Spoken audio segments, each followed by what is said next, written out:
जय हिंद, वंदे मातरम। साथियों, पेडागॉजी यानी कि शिक्षण विधि से आपके सीटेट परीक्षा में बहुत सारे क्वेश्चन बनते हैं। सेट नंबर 3 में कुछ महत्वपूर्ण प्रश्नों को देखेंगे। इसके पहले की वीडियोज आप प्लेलिस्ट से जाकर देख लीजिए, अन्यथा डिस्क्रिप्शन में लिंक है। तो चलिए पहला प्रश्न देखते हैं। वे कथन जो आपसी व्यवहार में सामान्य रूप से प्रयुक्त होते हैं उन्हें कहते हैं। जो साथियों हम एक दूसरे से बात करने के लिए अपने घर पर, अपने आस पड़ोस में, अपने दोस्तों से बात करते हैं, उसको साथियों अनौपचारिक कथन कहते हैं। किसी शिक्षक से, किसी बड़े व्यक्ति से और साथियों किसी अच्छे लेवल के व्यक्ति से बात करते समय है हम औपचारिक कथन की बात करते हैं। तो पहला ऑप्शन आपका सही हो जाएगा। दूसरा प्रश्न है आपका, व्याकरण शिक्षण की वह पद्धति अपेक्षाकृत अधिक उचित है जिसमें साथियों बच्चे उदाहरणों से नियम की ओर जाते हैं। क्या? जिसमें पहले उदाहरण बताए जाएं फिर नियम बताए जाएं, वे साथियों व्याकरण शिक्षण की पद्धति अधिक उचित माना जाता है। ठीक है, जहां पर रटने की बात आ जाएगी वो ऑप्शन गलत होगा। ठीक है, सूत्रों का प्रयोग बच्चों को रटाया नहीं जाएगा, इसलिए आपका दूसरा ऑप्शन बिल्कुल सही हो जाएगा। अगला हमारा प्रश्न है, बच्चों में भाषा प्रयोग की दक्षता विकसित करने के लिए आवश्यक है। ठीक है, क्या आवश्यक है? उन्हें सुनने और बोलने की पूरी आज़ादी दी जाए। अगर उन्हें बोलने और सुनने की पूरी आज़ादी दी जाएगी तो बच्चे साथियों नए नए शब्दों का प्रयोग करेंगे और उनकी जो भाषा प्रयोग की क्षमता है वो अधिक विकसित होगी। याद नहीं करवाएंगे, जहां पर ऑप्शन में याद रटने की बात आए वहां सब हम गलत काट देंगे ऑप्शन को। ठीक है, चलिए अगला प्रश्न देखते हैं। मोना अक्सर लिखते समय शब्दों के अक्षरों को छोड़ देती है, जैसे पढ़ती को पति लिख देती है, यानी कि यहाँ पर ये छोड़ दिया बीच का अक्षर।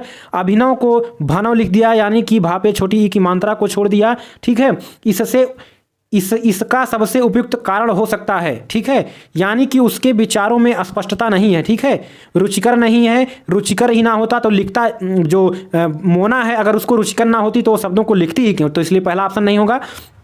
उसके विचार और लिखने की गति में सामंजस्य ना हो, ऐसा नहीं है। ठीक है, तो दूसरा ऑप्शन भी हो जाएगा। और मात्रा का ज्ञान ऐसा ना हो, उसमें साथियों जो विचार उत्पन्न हो रहे हैं वो स्पष्ट नहीं हो रहे, इसलिए आपका सी वाला ऑप्शन बिल्कुल सही हो जाएगा।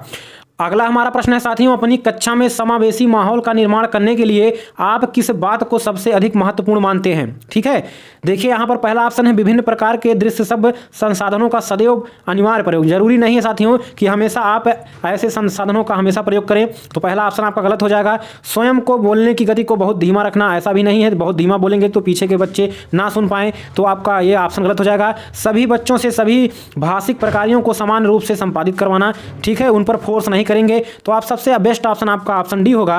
विभिन्न प्रकार के दृश्य सब संसाधनों का आवश्यकता अनुसार उचित प्रयोग करेंगे। ठीक है, जहां पर दृश्य सर्व संसाधनों की आवश्यकता होगी वहां पर उचित प्रयोग करेंगे और इसके द्वारा हम समावेशी माहौल का निर्माण करेंगे कक्षा में।